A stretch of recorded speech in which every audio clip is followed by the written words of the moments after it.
오늘 제목은 너를 용서한다입니다. 네, 어떻게 이게 맨날 제목을 고민하는데 아무튼 너를 용서한다라는 제목입니다. 여러분 이 본문을 읽어보니까 오늘의 주제가 뭔지 알겠죠? 네, 오늘의 주제, 오늘 설교의 주제는 용서입니다. 용서, 용납이라고도 합니다. 어떻게 여러분 서로 용서, 용납 잘 하고 계시죠? 어떻게 우리 막 이가 갈리는 서로 막 이렇게 원수 사이 이런 거 있으세요? 말은 하지 않지만 서로 눈만 보면 막 이렇게 눈빛이 팍 나가서 죽여버리는 살기가 막 싹 나가고 뭐 이런 거 있으신가요? 자, 우리 시편 말씀도 한번 보겠습니다. 시편 130편 3절에서 4절입니다. 시작. 여호와여 주께서 죄악을 감찰하실진대 주여 누가 서리이까? 그러나 사유하심이 주께 있음은 주를 경외하게 하심이니이다. 여기서 사유란 용서를 말합니다. 그러나 용서하심이 주께 있으면 주를 경외하게 하심이니이다. 여러분 용납이 뭘까요? 용납이라는 단어의 뜻 무슨 뜻일까요? 용납, 받아들임. 용서하고 받아들임? 납득. 자, 용납이란 상대방을 있는 그대로를 받아주는 것을 말합니다. 상대방의 허물과 실수를 정죄하지 않고, 그리고 또 용납이란 옳고 그름을 따지지 않고 요구하지 않고 연약한 모습 그대로를 인정해 주는 것을 말합니다. 자, 지난주에 제가 arm, no, 줄다 아무튼 뭐라 그래야 되지? 아무튼 그거에 대해서 리까이 아무튼 이거에 대해서 얘기했는데, 자, 내가 너를 안다라는 것이 깊어지면 뭐가 생기냐면 그 사람을 이해하게 되고요. 그 이해함이 깊어지고 발전하면 이것이 용납이 됩니다. 우리가 어떤 사람을 이해하지 못하는 이유는 그 사람에 대해서 잘 모르기 때문이에요. 우리가 그 사람을 용납하지 못하는 이유는 내가 그 사람의 삶을 이해하지 못하기 때문입니다.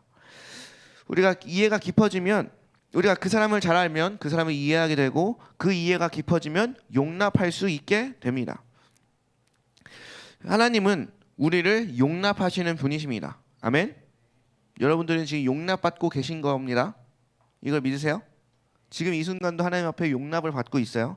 우리를 잘 알고 계시는 하나님이시기에 우리를 잘 이해하시고, 우리를 잘 이해하심이 너무나도 깊은 이해이기 때문에 우리를 너무나도 잘 용납하십니다. 그래서 하나님 앞에 나아가면 어떤 긴장이나 초조함, 압박감 같은 것이 없습니다. 혹시 여러분들 중에 하나님 앞에 나갔는데 그런 걸 가지고 계시다라는 분들은 하나님에 대해서 오해하고 계신 거예요. 만약에 그걸 가지고 나아갔다 하더라도 진짜 하나님 앞에 서면 그런 것들이 싹 사라지고 주의 평안이 함께하게 됩니다. 왜냐하면 하나님은 나에게 그 어떤 것도 요구하지 않으시고 나를 있는 그대로 받아주시는 분이시기 때문입니다. 그래서 우리가 익히 하는 찬양 중에 내 모습 이대로는 아시죠? 이거 말고 찬송가 중에도 있거든요. 내 모습 이대로 주 받으옵소서. 네, 이런 찬양도 있습니다. 네, 아무튼 여러분들은 제이어스의 내 모습 이대로를 훨씬 괜찮죠? 네, 아무튼 그래서 내 모습 이대로 사랑하시네, 연약함 그대로 사랑하시네 이라는 곡도 있는데, 자, 이 용납한다, 이 용납할 수 있다, 이 용납이라는 것의 구체적인 표현 방식이 어떤 거냐면 바로 용서라는 겁니다. 앞에서 내가 누구를 용납한다는 것이 허물과 실수, 그러니까 죄를 지은 상태 그대로를 받아주는 것을 의미한다고 했습니다.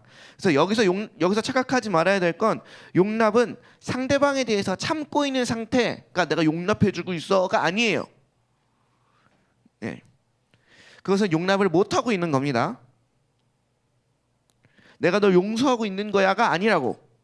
내가 참을인 세 번이면 살인도 면하지 막 이러면서 막 참을 인자를 마음에 막 새기고 계신 분들은 용서 못하고 계신 거예요. 용납 못하고 계신 겁니다. 네, 용납한다는 것은 적극적으로 상대방의 허물과 실수 그리고 잘못을 용서해 주는 것을 말합니다.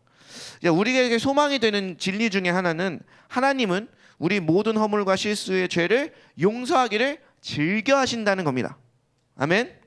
막 우리가 애원해서 주님 용서해 주세요 바짓거덩이 잡고 막 용서해 달라고 애원해서 막 억지로 마지못해 그래 이제는 이번만에 한번 넘어가 주지. 뭐 이런 게 아니고 우리 하나님은 우리가 지은 죄를 기꺼이 용서해 주시기를 기뻐하시는 분이시라고요.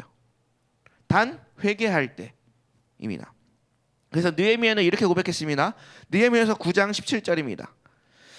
거역하며 주께서 그들 가운데 행하신 기사를 기억하지 아니하고 목을 굳게 하며 패역하여 스스로 한 무드원을 세우고 종 되었던 땅으로 돌아가고자 하였나이다. 그러나 주께서는 용서하시는 하나님이시라 은혜로우시며 긍휼히 여기시며 더디 노하시며 인자가 풍부하심으로 그들을 버리지 아니하셨나이다. 이게 무슨 얘기냐면 느헤미야가 조상들의 죄를 기도하면서 그 애굽에 40년 그 광야 생활을 할 때 목이 곧아서 막 금송아지 짓고 하나님 앞에 불순종하여서 막 그냥 땅이 갈라지고 막 이럴 때, 그럴 때에도 하나님은 또 한 번 용서하시고 또 한 번 용서하시고 또 한 번 용서하셔서 결국에는 그 이스라엘 백성을 적과 꿀이 흐르는 가나안 땅에 들어가게 하셨다라는 그것을 찬양하는 거예요.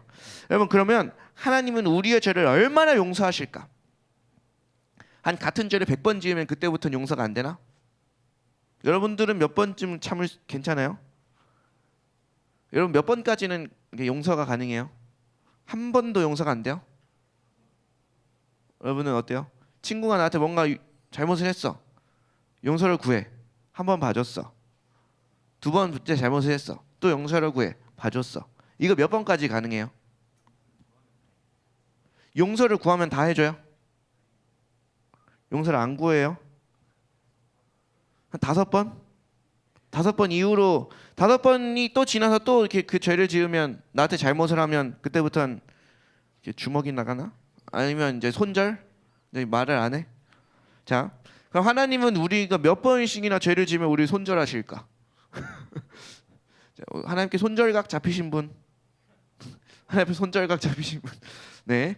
자, 여러분 이스라엘 왕 중에 가장 악한 왕이 누굴까요? 구약에서 바로 아합입니다. 그 안에 이세벨과 함께 바알과 아세라라는 그 이방 신을 섬길 뿐만 아니라 그 상들을 온 국가에 세우고, 그것뿐만 아니라 그 바알과 아세라 상을 섬기는 신학교들을 세워서 이제 바알과 아세라를 섬기는 그런 제사장들을 막 만들어냈어요. 그래서 그 엘리야가 싸울 때 바알을 섬기는 선지자 450명과 아세라를 섬기는 선지자 400명을 데리고 싸우죠. 그들이 있을 정도로 되게 굉장히 많은 사람들이 바알 신학교, 아세라 신학교에 들어갔다는 겁니다. 그리고 또 그것도 모자라서 나봇의 포도원이라는 것을 자기가 갖기 위해서 부당한 방법으로 이득을 취합니다. 자, 그래서 하나님께 진노를 삽니다. 그래서 결국 하나님이 엘리야를 보내서 그 아합 왕의 집에 심판을 내리십니다. 그래서 예언을 하시죠. 그 예언을 딱 받아요. 너 이제 개가 핥을 거야, 막 이렇게 막 너 죽을 거야, 막 이렇게 예언을 받아요. 그 순간에 아합이 한 행동입니다. 열왕기상 21장 27절에서 29절입니다. 다 같이 읽겠습니다. 시작. 아합이 이 모든 말씀들을 들을 때에 그의 옷을 찢고 굵은 배로 몸을 동이고 금식하고 굵은 배에 누이며 또 풀이 죽어 다니더라. 여호와의 말씀이 디셉 사람 엘리야에게 임하여 이르시되, 아합이 내 앞에서 겸비함을 내게 보느냐? 그가 내 앞에서 겸비함으로 내가 재앙을 저의 시대에는 내리지 아니하고 그의 아들 시대에야 그의 집에 재앙을 내리라 하셨더라. 안녕. 그렇게 죄를 많이 지은 것도, 특히나 흉악한 죄만 골라서 많이 지었던 이 아합 왕을 주님은 그의 겸비함을 보시고 용서하십니다. 여러분, 만약에 여러분이 이 아합 시대에 살았다고 보세요. 그러면 여러분 이 아합을 용서하신 하나님이 이해가 되세요? 만약에 지금 생각해 봅시다. 우리가 북한에 산다고 생각하고 김정은이가 있어요. 우리 막 착취하고 막 이렇게 난리가 났어요. 근데 김정은이 갑자기 회개를 했어. 주님께 회심을 했어. 그래서 주님이 다 용서하셨대. 이 소식을 듣는 순간. 혹은 여러분 밀양이라는 영화가 19세기 때문에 말하지 않겠어요? 아무튼 그 영화 내용이 뭐냐면 자기 아들을 유괴했어요. 그 어떤 사람이, 그러니까 어떤 여자 그 엄마가 있었는데 자기 아들이 유치원 다닐 때 유괴를 당했어.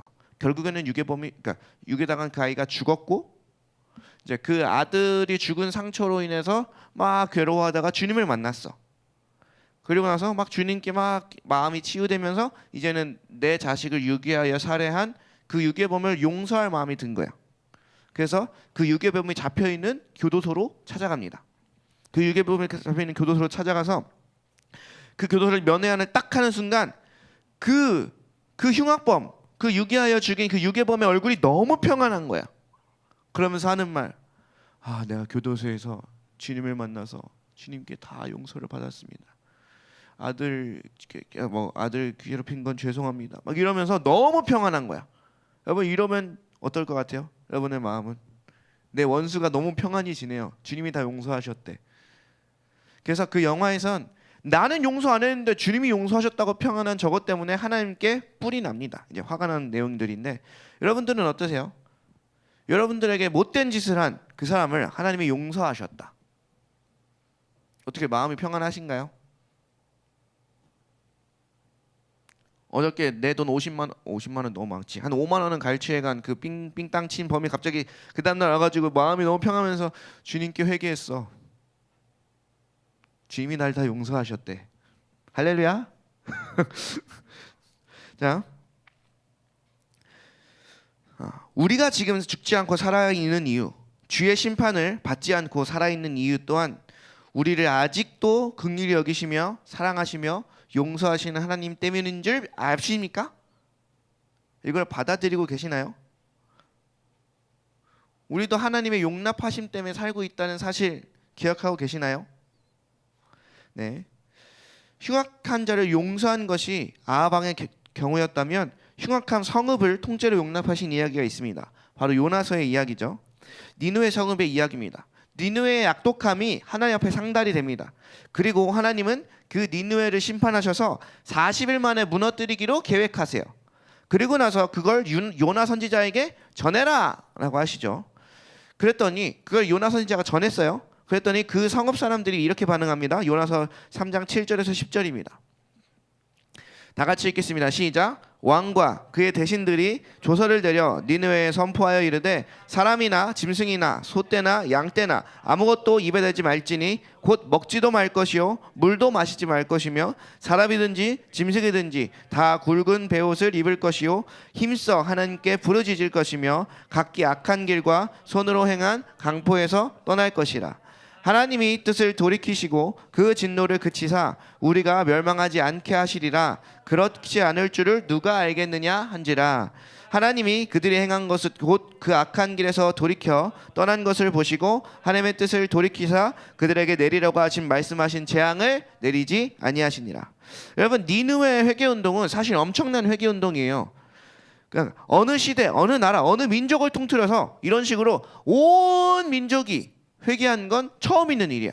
그것도 가축까지 금식하면서. 여러분 경민이의 개도 금식하면서 회개하는 거예요. 가능해요? 너희 집 복돌이가 이제 금식하면서 회개하는 거야. 이럴 때는 이랬다고. 그래서 그러한 모습을 보시고 주님은 죄를 용서하시고 심판을 내리지 않으셨습니다.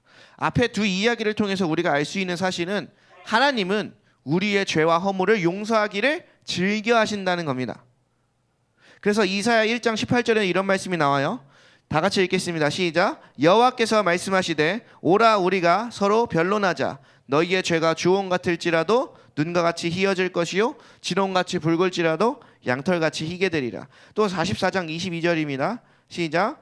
내가 내 허물을 빽빽한 구름같이 내 죄를 안개같이 없이 하였으니 너는 내게로 돌아오라. 내가 너를 구속하였음이라. 그래서 미가서 7장 18절에서 19절은 이렇게 나와 있습니다. 우리 쉬운 성경이요. 시작. 주와 같은 분은 없습니다. 주께서는 죄 지은 백성을 용서해 주시며 살아남은 여호와의 백성의 죄도 용서해 주십니다. 주는 영원토록 노하지 않으시며 자비 베풀기를 좋아하십니다. 주여 주께서는 우리에게 다시 자비를 베푸시고 우리의 모든 죄를 밟아 깊은 바닷속으로 던져주십니다. 하나님은 우리의 모든 죄를 발로 밟으시고 깊은 바다에 던지시는 분이십니다. 단 조건이 있습니다. 우리가 회개하여 주님께 돌아갈 때입니다. 이러한 역사가 그럴 때 일어납니다. 그 하나님의 용서하심을 믿는 사람들이 이렇게 고백하는 거예요. 요한일서 1장 9절입니다. 만일 우리가 우리 죄를 자백하면 그는 미쁘시고 의로우사 우리 죄를 사하시며 우리를 모든 불의에서 깨끗하게 하실 것이다. 여러분, 신앙생활에서 영적인 성장을 방해하는 가장 큰 게 바로 뭐냐면 정죄감입니다. 이것은 과거에 지은 죄에 대한 죄의식 혹은 죄책감을 가지고 살아가는 것을 말합니다. 이러한 사람의 특징은 뭐냐면 미래를 생각할 때 소망과 확신을 가지기보다는 두려움에 사로잡힌다는 것입니다. 네. 그러니까 정죄감을 있는 사람들은 두려움이 많아. 그냥 자기 성격과 기질상 그런 거라기보다는 두려움이 많이 있는 사람들은 언젠가 그 과거의 어떤 사건과 어떤 그런 것들로 인해서 정죄감에 사로잡힌 겁니다. 네. 그리고 이 정죄감은 하나님의 성품을 오해했기 때문에 일어납니다. 네, 뭐라고요? 한 번만 더 말씀드릴게요. 정죄감은 하나님의 성품을 오해했기 때문에 일어납니다. 하나님이 내가 과거에 지은 죄를 보시며 지금 나를 대하고 계신다고 생각하기 때문에 담대히 못 나가는 겁니다. 이게 무슨 얘기인지 이해되세요? 하나님이 아직도 내가 과거에 지은 그 죄를 기억하고 계시고 너 어제도 그 짓 했는데 오늘 오전에도 그 짓 했는데 막 이렇게 보고 계신다고 생각하고 있으니까 하나님 앞에 나아가기가 두렵고 하나님 앞에 나아갈 때 담대히 못 나간다는 얘기예요. 그래서 정죄감에 붙잡힌 사람들은 내가 과거에 지은 죄를 통해 하나님이 나를 보신다고 생각하기 때문에 하나님께 나아가지도 못하고 은혜를 구하지도 못하고 그 과거에 묶여있게 됩니다. 그래서 정죄감은 후회하고 자기를 부끄럽게 여기게 하고 자신 없이 살아가도록 만듭니다. 이건 마치 낚싯바늘과도 같아서 일단 물고기가 그 낚싯바늘을 딱 삼키면 그 바늘이 아가미를 쫙 꿰죠. 그러면 절대로 못 빠져나가요. 그러니까 낚싯줄이 아직 팽팽하게 돼 있지 않을 때는 막 돌아다니면서 자유가 있는 것 같으나 탁 막 낚싯줄이 팽팽하게 당겨지는 순간 그냥 어찌할 바를 모르고 줄에 당겨 가게 되는 겁니다. 자, 이런 것은 하나님께로부터 온 것이 아닙니다. 더 설명해 드리면 회개한 일에 대해서 여전히 과거에 묶여있는 일은 하나님께로부터 온 게 아닙니다. 하나님은 묶이게 두시는 분이 아니십니다. 하나님은 우리의 죄를 용서하시기를 기뻐하시는 분이십니다. 그래서 히브리서 8장 12절에는 이렇게 말씀되어 있어요. 시작. 내가 그들의 불의를 긍휼히 여기고 그들의 죄를 다시 기억하지 아니하리라 하셨나이다. 하나님의 약속이에요. 우리의 죄를 용서하시고 그 죄를 다시 기억하지 않으시겠다.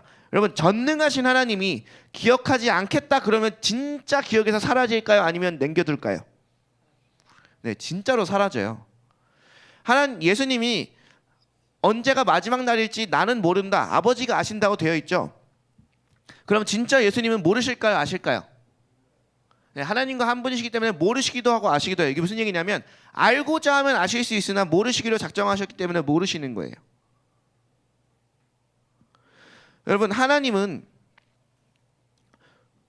우리의 죄를 기억하시는 분이 아닙니다. 여러분 잘 들으세요. 과거에 우리의 지은 죄가 우리가 기억난다거나 그때의 감정이 아직도 나에게 있다고 해서 그 죄가 처리되지 않은 게 아니에요. 자, 이 말을 잘 들으세요. 과거에 우리의 지은 죄가 내게 아직 기억으로 남아있거나 혹은 그때의 감정이 내게 아직 남아있다고 해서 죄가 처리되지 않은 건 아닙니다. 우리는 우리의 상황과 환경 그리고 감정과 상관없이 하나님의 말씀을 그대로 믿어야 돼요. 하나님의 말씀은 뭐예요? 너희가 회개하면 그 죄를 용서하고 그 죄를 기억지 않으리라. 문제는 뭐냐면 이 못된 마귀 새끼가 우리가 과거에 지은 죄를 가지고 아직도 마치 해결되지 않은 것처럼 우리를 속이려 든다는 사실이에요. 성경에서 사탄을 뭐라고 했냐면 그 요한계시록에 보면 사탄은 하나님 앞에서 우리 형제들을 밤낮으로 참소하는 자다, 고소하는 자다라고 말합니다. 그리고 욥기서에서도 나오잖아요. 잘 살고 있는 욥을 갑자기 그 이상한 삶의 구렁텅이로 몰아넣은 게 누구예요? 네, 사탄 마귀 새끼입니다. 네, 그래서 우리는 사탄의 말에 그 마귀의 말에 귀를 기울이지 말아야 돼요. 사탄이 아무리 우리가 과거에 지은 죄에 대한 부끄러움을 이만큼 만들고 써서 내민다고 해도 우리는 그걸 무시해야 돼요. 여러분 잘 생각하세요. 신앙생활을 한다고 해서 사탄 마귀가 우리한테 그런 정죄감을 주지 않는 게 아니에요. 이따만큼 써서 갖다 줘요. 너 이런 사람이었잖아. 너 이런 죄를 지었잖아. 근데 그걸 무시해야 됩니다. 여러분 저라고 안 그럴까요? 저도 무시하면서 살아요. 무시하기는 쉽지 않지만 훈련을 해야 돼요. 확성기를 들고 사탄이 우리의 귀에 대고 소리쳐요. 너 이런 사람이잖아. 이러고. 그러면 우리는 그걸 신경 쓰지 말아야 됩니다. 여러분 잘 기억하세요. 우리의 죄에 대한 최종 재판관이 누구세요? 하나님이십니다. 그래서 우리가 중요한 건 하나님이 뭐라고 선언하셨는가가 중요해요. 우리는 거기에 집중해서 거기에 반응해야 됩니다. 자, 법정을 한번 연상해 보세요. 우리가 드라마나 영화를 많이 봤죠. 자, 재판장은 하나님, 그리고 변호사는 예수님, 피고는 우리예요. 그리고 고소하는 자는 마귀입니다. 자, 법정에서 변호사 막 이렇게 왔다 갔다 하다가 재판장이 땅땅땅 치면서 이 피고는 무죄를 선언합니다. 땅땅땅 쳤어. 자, 그럼 무슨 일이 벌어져요? 거기서 이제 고소했던 자가 이게 나라야. 난 이걸 인정할 수 없어. 그게 어떻게 죄가 아니야. 막 이러면서 막 난리치는 소리 막 이런 것 많이 드라마에 나왔잖아요. 그렇죠? 이게 어떻게 무죄야. 항소할 거야. 저딴 놈이 무죄라고 지금 나가는 게 말이 돼. 막 이런 것들이 막 기억되죠. 여러분 그러면서 이제 뭐라 그래요? 나라가 무너지고 사회가 황폐해지고 막 이런 얘기들 하잖아요. 자 여기서 질문. 자, 그럼 이 피고는 무죄인가요? 유죄인가요? 네, 무죄입니다. 그 고소하는 자가 아무리 뭐라고 떠들든 재판관이 거기서 땅땅땅 이 사람은 무죄입니다 하는 순간 그 사람은 무죄가 돼요. 그럼 뒤에서 막 고소하는 사람이 고함치고 막 욕설 떠드는 거 막 이런 거 하고 그런 거 신경 써요, 안 써요? 드라마 잘 기억해 보면 신경 안 쓰고 뭐예요? 씩 웃으면서 옷 여미고 그냥 평안히 나가죠. 여러분 기독교의 중심은 용서입니다. 하나님이 우리의 죄를 용서하시기 위하여 그 독생자 예수 그리스도를 보내셨습니다. 그리고 십자가에 죽게 하셨습니다. 하나님의 사랑의 표현, 그 극치가 바로 용서였습니다. 그 용서가 바로 하나님과 우리의 관계를 완전히 새롭게 했고 그 용서로 인해 우리가 그분을 아빠 아버지라고 부를 수 있게 되었습니다. 그렇게 우리를 용납하시고 용서하신 그분이 이제는 다른 사람을 이해하고 용납하기를 주님께서 원하십니다. 마태복음 6장 14절에서 15절을 보겠습니다. 시작. 너희가 사람의 잘못을 용서하면 너희 하늘 아버지께서도 너희 잘못을 용서하시려니와 너희가 사람의 잘못을 용서하지 아니하면 너희 아버지께서도 너희 잘못을 용서하지 아니하시리라. 자, 우리가 다른 사람을 용서할 때 하나님도 우리를 용서하신다라고 하셨어요. 근데 이걸 마치 너 조건이야? 너 어제 그 친구 용서 안 했지? 오늘 네 죄 용서 안 해? 뭐 이런 거 아니고 이 말은 우리에게 적극적으로 용서하는 삶을 살라고 강조하는 겁니다. 자, 하나님은 100% 선하십니다. 그리고 그 행하시면은 실수가 없으시죠. 그리고 그분은 우리를 지극히 사랑하시는 분이시죠. 그러한 하나님이 우리가 용서하기를 바라십니다. 왜일까요? 왜 우리를 용서하길 원하실까요? 이 남을 적극적으로 용서하시는 이 일이 바로 나 자신을 위한 일이기 때문입니다. 아멘? 남을 용서하는 게 나를 위한 일이라고. 나에게 상처 준 그 사람을 용서하는 게 나를 위한 일입니다. 그래서 크리스천들에게 용서는 선택이 아니라 필수입니다. 용서는 다른 사람을 위한 게 아니라 나 자신을 위한 겁니다. 자, 용서하지 않으면 우리의 삶에 어떤 일들이 벌어지나 짧게 보겠습니다. 첫째로 용서하지 않으면 그 용서하지 않는 그 마음이 내 마음의 암처럼 작용해서 나를 파괴합니다. 나를 피폐하게 만듭니다. 여러분 에서와 야곱에서 에서가 그 야곱이 잘못한 걸 용서하지 않았어요. 그래서 계속해서 그 야곱을 죽이겠다고 쫓아다니다가 자기 삶까지 다 망쳐버리고 결국에는 하나님의 도에서 다 떠나버려서 에돔 족속은 그 에서의 후손 족속들은 다 멸망합니다. 두 번째로 우리가 용서하지 않으면 영적인 성장에 걸림돌이 됩니다. 용서하지 않는 마음은 우리 마음의 활력을 잃어버리게 만들어요. 그래서 우리가 이 활력소를 잃어버리면 용서하지 않는 마음을 가지고 있으면 뭐가 첫 번째로 일어나냐면 형식적인 신앙생활을 하게 됩니다. 그리고 하나님과 우리와의 관계 사이가 어색해지게 됩니다. 그리고 이 형식적이고 어색한 관계 속에서 기도를 하니까 기도 응답이 안 됩니다.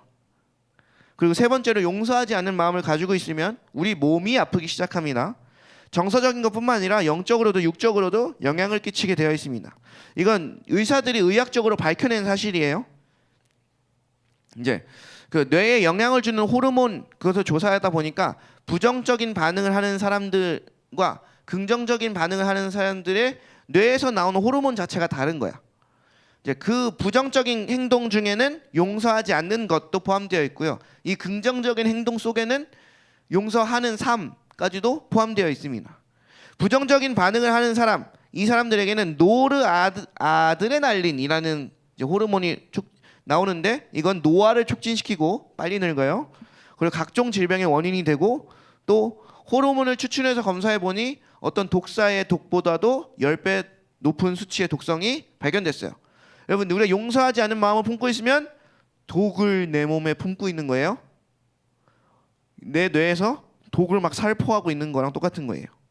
반대로 긍정적인 반응을 살펴보면 이제 노르아드레날린 말고 베타 엔돌핀이라는 호르몬이 분비된대요. 그래서 이건 노화를 방지하고 이제 병을 이길 수 있는 면역력을 더해준대요. 여러분, 이 부정적인 반응에 뭐가 들어가 있다고요? 용서하지 않는 마음이 들어가 있어요. 이 긍정적인 반응에는 당연히 용서하는 삶이 들어가 있습니다. 여러분, 용서하지 않을 때 우리 삶에 해로운 것이 이처럼 많으니 하나님은 우리에게 명령하시는 겁니다. 용서하라고. 7번에 70번이라도 용서하라고. 왜냐하면 용서는 결국 적극적인 사랑의 표현이기 때문입니다. 용서할 때 비로소 우리가 아픔을 받은 사람으로부터 완전히 자유할 수 있기 때문입니다. 여러분, 오늘 본문의 비유를 통해서 우리가 알 수 있는 것, 결론만을 말하자면, 여러분, 10,000달란트 빚진 자가 자기한테 100데나리온 빚진 자를 용서하지 못해서 벌어지는 일입니다. 여러분, 결론만 먼저 말하면 우리가 용서를 해야 하는 이유, 그것은 우리가 먼저 용서함을 받았기 때문입니다. 여러분, 1달란트가 얼마나 될까요? 여러분, 일단 데나리온부터 갑시다. 100데나리온 빚진 자. 여러분, 1데나리온이 뭐냐면 하루 품삯이에요. 노동자의 하루 품삯. 지금으로 따지면 이제 10만 원 정도로 보죠. 10만 원 정도로 봐서 10만 원 하루 품삯. 자, 그거를 100데나리온. 그럼 얼마요? 1,000만 원. 10만 원에 100 곱해서 1,000만 원. 자, 나에게 1,000만 원짜리 빚진 사람. 자, 1달란트는 얼마일까? 자, 1데나리온이 하루 품삯이면 1달란트는 16년의 품삯이래요. 자, 그래서 1달란트를 300일, 그러니까 뭐 쉬는 날 빼고 막 이렇게 해서 300일로만 계산해도 1년 품삯이 3,000만 원 정도 돼요.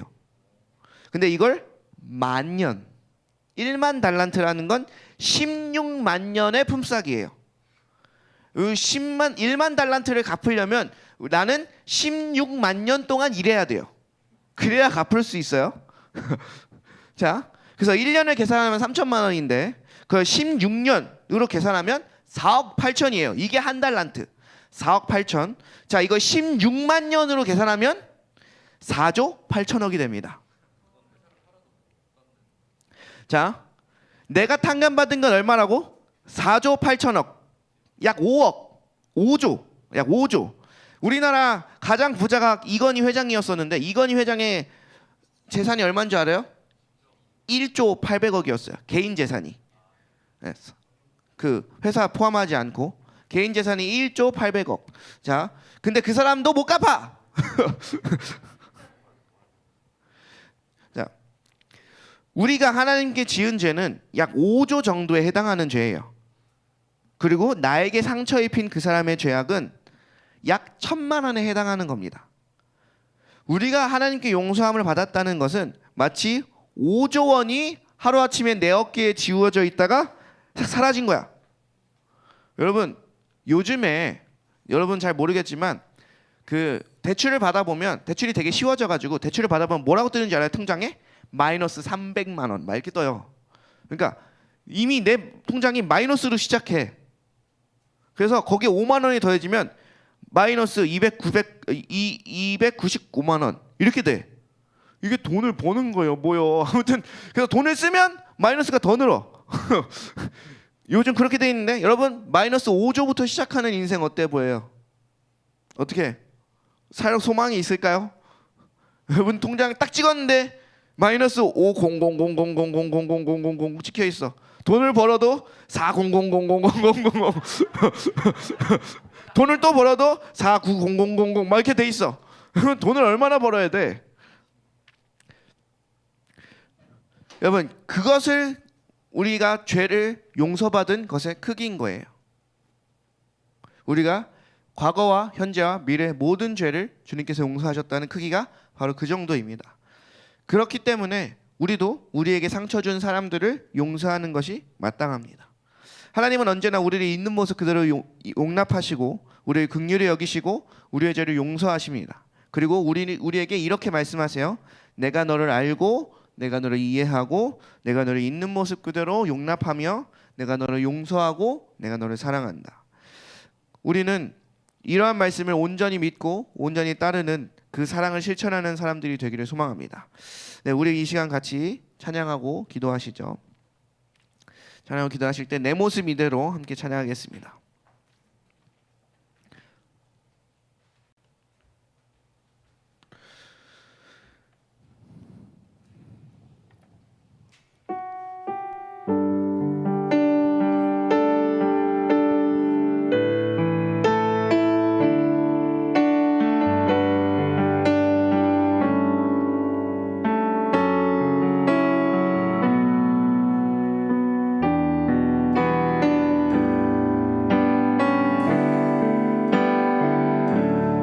모습 이대로 사랑하시네. 연약함 그대로 사랑하시네.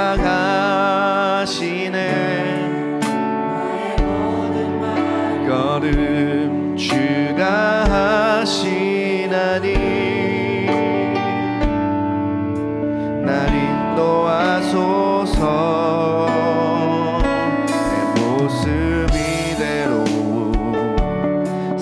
사랑하시네. 연약함 그대로 사랑하시네. 나의 모든 발걸음 주가 하시나니 날 인도하소서.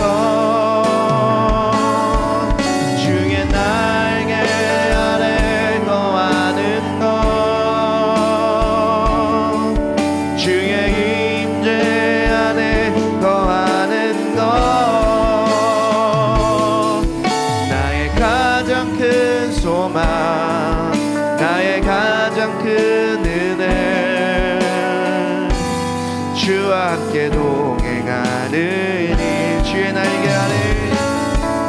주의 날개 아래 거하는 것. 주의 임재 안에 거하는 것. 나의 가장 큰 소망, 나의 가장 큰 은혜 주와 함께 동행하는 일. 우리 시간 다 같이 기도할 때 여러분, 과거의 죄를 가지고 전전긍긍하지 마십시오. 그것은 하나님의 뜻이 아닙니다.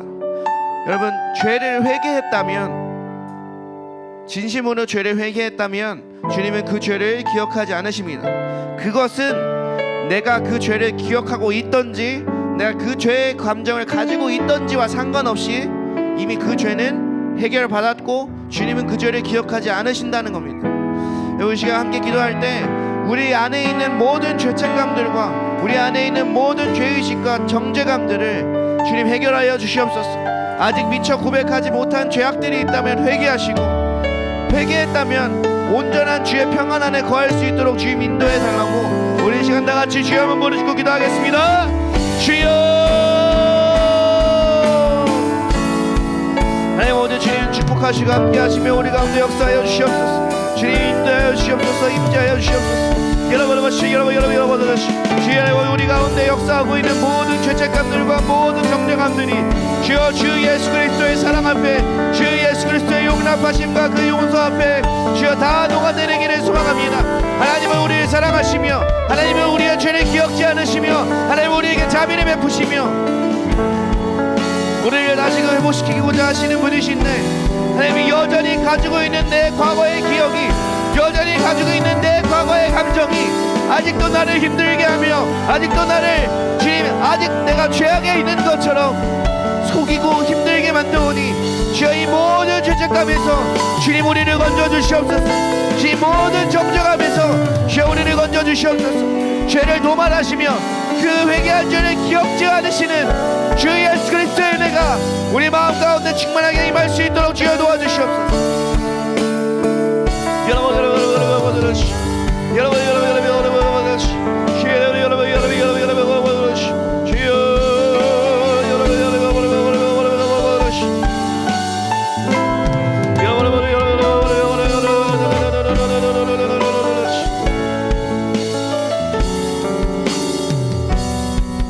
우리 한 가지 더 같이 기도하실 텐데, 여러분 용서하는 것이 하나님의 뜻입니다. 그 용서하라고 하신 그 하나님의 뜻은 다른 사람을 위해서가 아니고 주를 위해서도 아니고 나를 위해서 하신 말씀입니다. 여러분 용서하면 내가 제일 편해집니다. 용서하면 내가 제일 살아납니다. 이 시간 우리 같이 기도할 때는 내게 상처 준 그 사람을 용서합시다.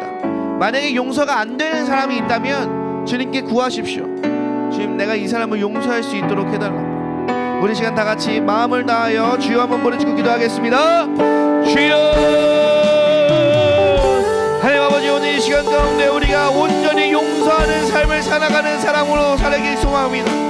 주님, 우리가 주님의 사랑을 아는 자로서, 주님의 용서함을 아는 자로서, 주님의 용납하심을 아는 그 은혜 입은 자로서 주여 내게 상처를 주고 나를 힘들게 한 그 사람을 이제는 용서하기를 소망합니다. 주여 내 마음이 이제는 용서하여 자유함을 얻기를 소망합니다. 주여 나도 주께서 하신 것처럼 용서할 수 있는 사람이 되기를 소망합니다.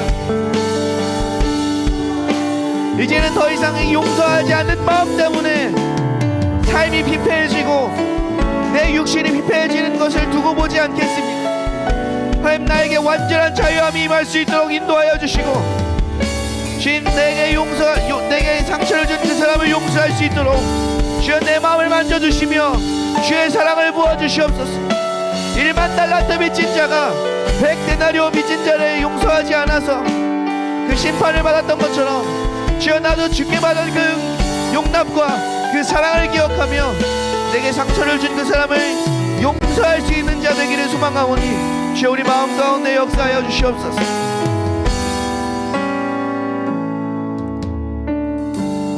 아버지 감사합니다. 우리 가운데 그 사랑의 눈을 우리가 아직 태어나기 전부터 시작하신 그 사랑의 눈이, 사랑의 그 시작이 우리의 삶이 끝날 때까지, 끝나고 나서도 계속됨에 감사합니다. 그리고 우리는 그러한 삶 속에서 주님 앞에 온전한 용납하심으로 인해, 주님의 온전한 암과 이해함과 우리를 사랑하신 그 용납으로 인해 우리가 이 모든 죄의 구렁텅이에서 건져내게 하심이 감사합니다. 주님 이제는 우리가 그 과거의 죄로부터 묶여있지 않길 소망합니다. 이제는 우리가 그 나에게 준 그 상처로부터 자유하길 소망합니다. 그렇기에 나에게 정죄감을 주고 내게 죄책감을 주는 모든 악한 것들을 내가 대적하며 나에게 상처를 준 그 사람을 주님 이제 내가 주의 사랑으로 용서하기로 결단하오니 이 작정된 마음들 위해 주님 기름 부으시고 주님 함께 하셔서 온전히 주의 사랑으로 자유함을 얻을 수 있는 자들 다 될 수 있도록 주님 축복하여 주시옵소서. 감사합니다.